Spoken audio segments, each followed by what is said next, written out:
নীলমাধব। আজ আপনাদের শোনাবো ভগবান শ্রীকৃষ্ণ কিভাবে নীলমাধব রূপ নিলেন।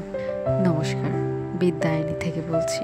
ভগবান শ্রীকৃষ্ণ যখন এক ব্যাধের তীর আঘাতে নিজের দেহ ত্যাগ করেছিলেন, তখন সে ব্যাধের মাধ্যমে পাণ্ডবদের কাছে প্রভুর দেহত্যাগের খবর পৌঁছায়।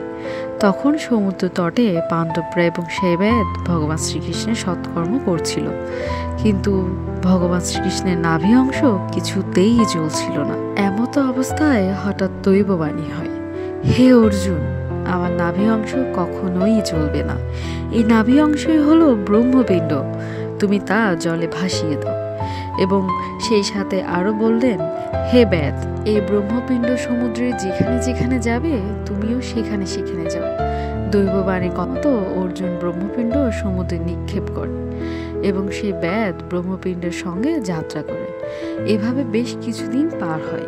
ব্রহ্মপিণ্ড একটি জঙ্গলের তীরে এসে স্থির হয় এবং জড়াবেদ সে স্থানে ঘুমিয়ে পড়ে। তখন ভগবান শ্রীকৃষ্ণ সে ব্যাধকে স্বপ্ন দর্শন দেন এবং বললেন, তুমি এই স্থান থেকে ব্রহ্মপিণ্ড তুলে জঙ্গলে প্রতিষ্ঠা করো, আমি সেখানেই নীলমাধব রূপে পূজিত হব।